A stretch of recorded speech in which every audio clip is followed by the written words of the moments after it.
Today on Callout, Kent Harrison's Search and Rescue go out on a limb to rescue a paraglider. Bridle Falls, the drop is pretty much vertical, so if they're stuck in a tree, then it can be a real problem getting to the bottom of the tree. And later, helicopters and their pilots prove that they are extremely valuable assets to ground search and rescue teams. The old days, it was do-gooders in a pickup truck with a stretcher. Nowadays, it's a helicopter and some very high-tech equipment.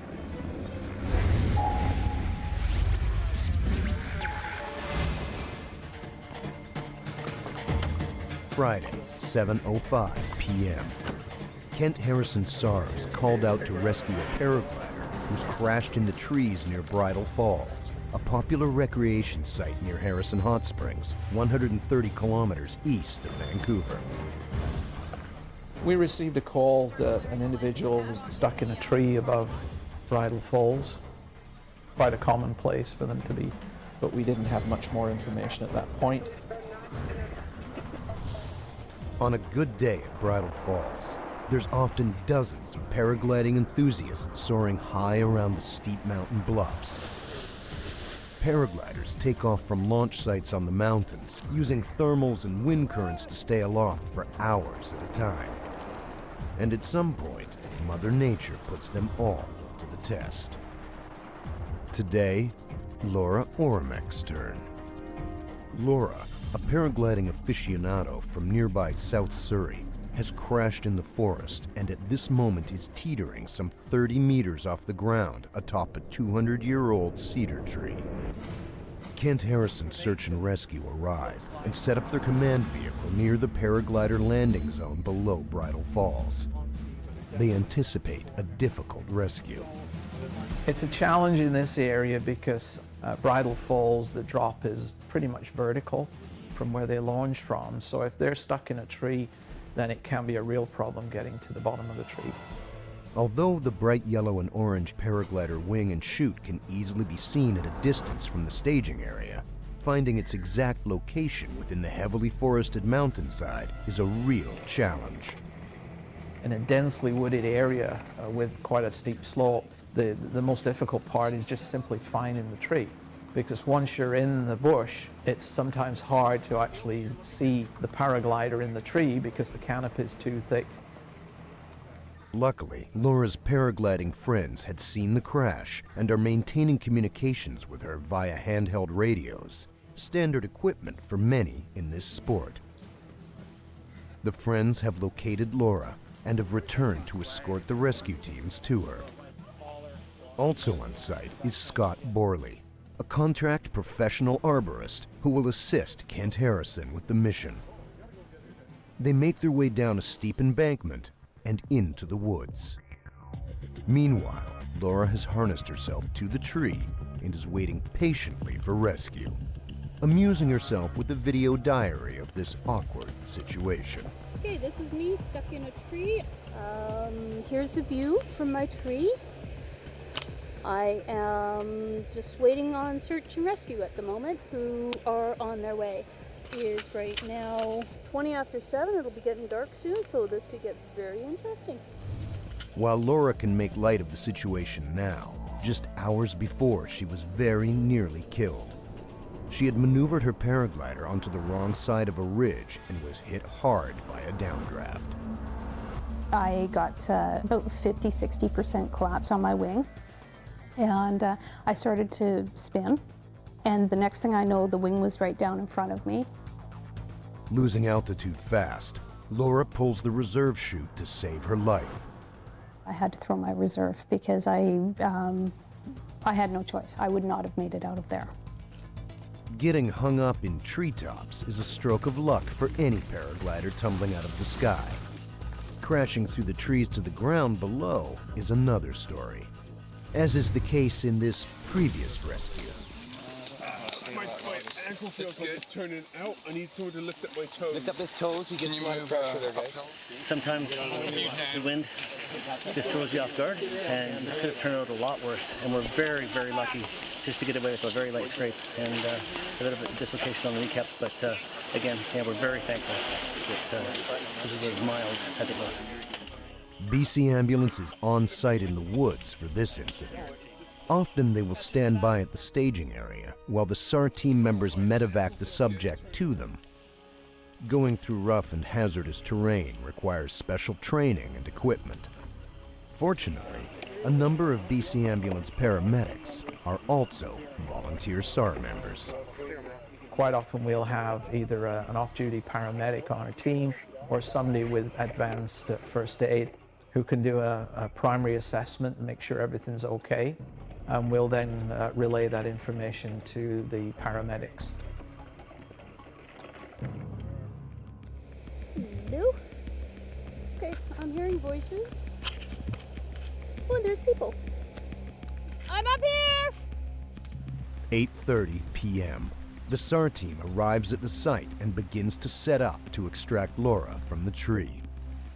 She was in good spirits and she had a radio with her so we could talk to her the entire time. As the team briefs Laura on the plan, Scott heads up the tree.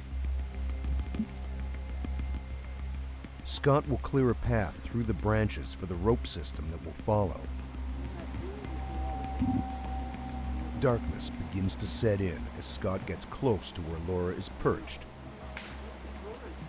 Made visual contact with her just to reassure that I was coming up the tree, gave her my name. She asked me to stop just below her so she could take a picture with her own camera. So she was good. He made it look very easy. He definitely was in charge of what he was doing. We've accessed the subject and rigged an anchor point. We're Attached the pulley system, ran the ropes down to her, attached them to her. Let the SAR team know that she was attached. With Scott in position and the rope system in place, the rescue plan hits a snag. Quite often the biggest challenge is to convince the person in the paraglider to actually release their harness and let the rope system bring them down. Laura, despite being accustomed to flying thousands of meters above the ground, is, oddly enough, afraid of heights. I still cannot go on a balcony. I get in a high-rise, 3rd floor, I get all wobbly-kneed. I'm just afraid of heights, but I think it's control. You know, when you're flying, you've got the controls, and it's a little different. With some gentle reassurance from Scott that the rope system will support her, Laura puts her fears aside and cuts herself loose from the tree. When the arborist clips our rope system into the paraglider, in this case Laura, we then do a controlled descent. And usually at some point the paraglider will yell at us to say whether we're going too fast or whether they're uncomfortable with it. We have to be watching them. If they have to negotiate around branches, obviously we have to slow down for them. So we take it nice and easy.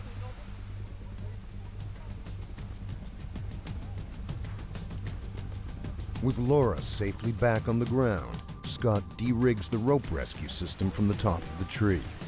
He quickly rappels down to where the SAR team is packing up the gear and preparing to hike back up to the road. both our subject and Scott are down at the bottom of the tree and we're taking down everything over.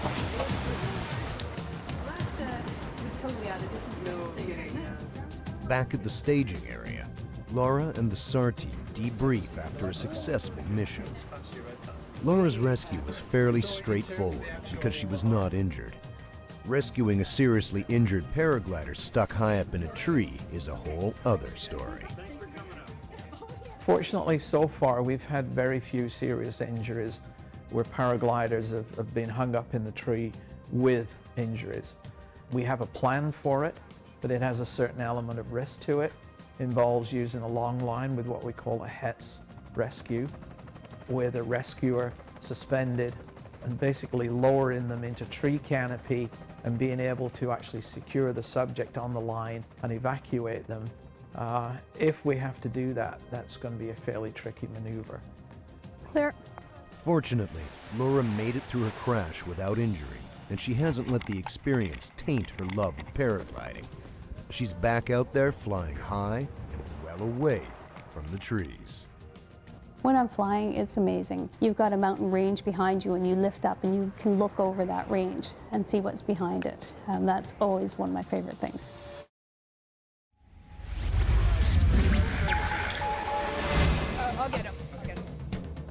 Thursday, 6:30 p.m. Penticton Search and Rescue are called out to the Skaha Bluffs just outside of town.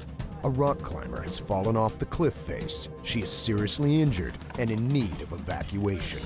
But the team cannot risk further injury to the subject by moving her down the steep rocky trail on a single-wheeled stretcher.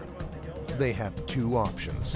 One, use a rope system to lower the injured climber down the embankment, then carry her 50 meters through the woods to the ambulance. But that would take time to set up, and they're losing daylight.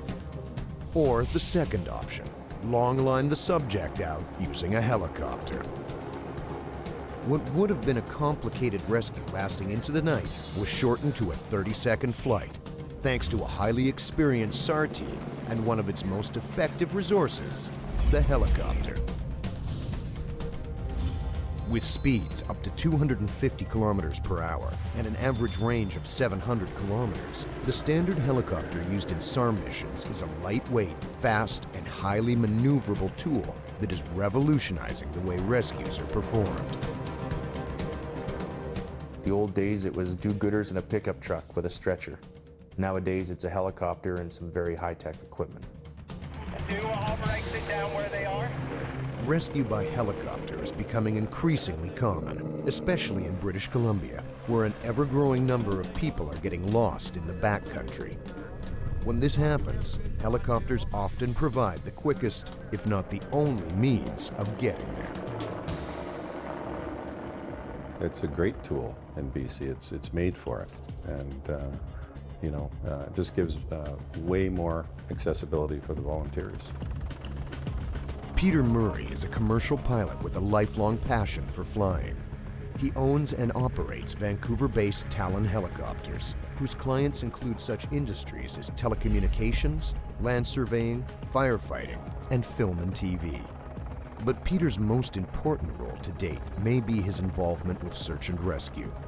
For the past 20 years, Peter has volunteered both his time and fleet for training, and has answered countless call-outs for a number of SAR teams in British Columbia, including North Shore, Lions Bay, Chilliwack, Coquitlam, Ridge Meadows, Whistler, and Squamish. It's paid work, but keeping helicopters available for search and rescue is not an easy task. A quick response can save somebody's life. So we keep our aircraft ready to go for search and rescue. We make sure that we maintain availability. We answer the phone. Canada's National Search and Rescue Secretariat has recently presented Peter with the prestigious Leadership Award for his outstanding contribution to search and rescue. This has been a lifelong passion of his. It goes beyond just being a commercial helicopter pilot. I mean, this whole company, it's all built up to be able to serve the community in that capacity, specifically for search and rescue.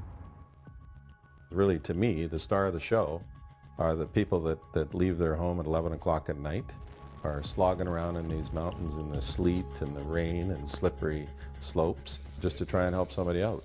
They're really doing the dramatic stuff out there, really, every single one of them. Nonetheless, the life-saving work won't take place unless a helicopter pilot is first able to get rescuers safely on the ground. The first thing is to land. Can we land safely nearby? And the patient or the subject be brought up to the helicopter and put on board. So that would be the first case scenario, would be to land. If the terrain is too steep, the ground too uneven, or the clearing too narrow to land and drop passengers off, the pilot will opt for a hover exit.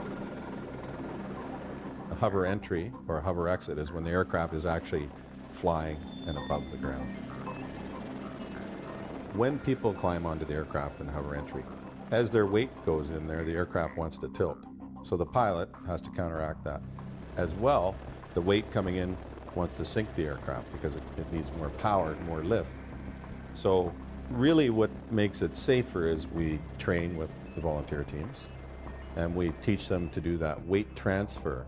And that's really the key, is that transfer of weight from the ground to the aircraft is a smooth transition. Getting in or out of a helicopter while it's hovering just above the ground can be tricky.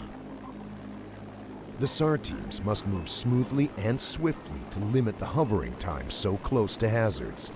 It's an extremely delicate procedure. The intense rotor wash and engine noise can be very unnerving. You need a really strong relationship with a helicopter company and the pilot to be able to do this sort of thing just off the cuff. Training is also critical for the pilot, who must keep the machine steady and not allow himself to be distracted by what the rescuers are doing. Their lives are in his hands. My job is to keep the aircraft right here. Not how much fuel I've got, not anything else. It's to keep it here. Because if I lose track of that concentration and we drift and the main rotor hits something, it's now a rescue of us and the aircraft in addition to the original task that we went out on. Sometimes, steep slopes or obstacles will prevent the helicopter from hovering close to the ground for the exit. In these cases, SAR members will hang from the skids and then gradually release. An exit from this height can be extremely dangerous. Especially a guy my size. I mean, I can grab onto that helicopter where it's hovering and just flip it. You have to be very careful about weight transfer. You have to be very on the ball. But with the right training, it's an effective way to deploy. During a rescue, there's an order of priority in terms of helicopter exit and entry. On a task or a call, the routine is land if we can, hover exit is next, or entry, and then if it's in a spot where it would take the ground crews too long to get to, in and out of, or the subject is injured too much that they don't think they can pull them out of there, HETS is a great tool. HETS refers to Human External Transport System. It is also known as sling rescue or long lining. HETS is a relatively new practice used to quickly extricate injured subjects from challenging situations that may otherwise require elaborate rope systems and a lot of manpower. It's a simple setup that can be rigged in a matter of minutes. Good, good. Lock. When evacuating a subject, a minimum of 4 rescuers is required: the pilot, a spotter, an attendant, and a landing zone coordinator. HETS is especially well suited for BC's tall, dense forests. Our typical lines here is a 230-foot line. So we lift off and we can then insert that rescuer or 2 rescuers down into where the subject is and let them deal with the subject. If they need to put in a stretcher, we can fly them up with a stretcher. A HETS rescue often requires that the attendant hang from the line at heights and speeds that can test one's nerve. So complete confidence in the system through regular training and practical experience is essential. To remain qualified, HETS technicians must recertify every year. They are tested on each phase of the setup and perform simulated rescue flights to maintain their operational status. The attendant will generally use a radio headset attached to their helmet to communicate with the pilot and spotter on board the helicopter. Standardized arm movements and hand signals are employed as a backup or when radios cannot be used, such as during a water-related HETS mission. Anywhere release works, okay. The rigging is checked and double-checked by various team members. An improperly rigged HETS system can have disastrous consequences. On the rare occasion that a problem does arise and an emergency with the HETS system occurs, the spotter is responsible for releasing the load. If it's something where the line gets hooked and they're in a tree, we would ask them to secure themselves to the tree. So then we maneuver the aircraft to the side. We may have them release that line from themselves as well so they don't get dragged with it. And we would just ask the spotter to release the belly band, then the pilot would jettison the load on the belly hook. To avoid getting into such a scenario, SAR helicopter pilots must know their own limits and make the call to stand down. Sometimes it's simply too dangerous. Yeah, it's pretty dark up there. A great deal of rescues we head out on seem to happen near the end of the day and quite often in poor weather. So you build a confidence and a technique and an understanding your own capabilities, that you don't exceed those, and either you don't go or you go slow and steady with your aircraft movements and just work that load to where it needs to be.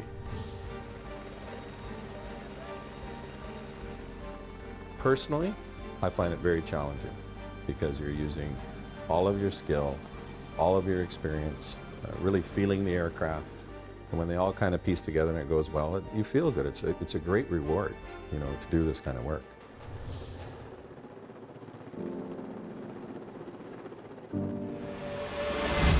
Callout Search and Rescue features real stories filmed live by search and rescue teams during actual missions.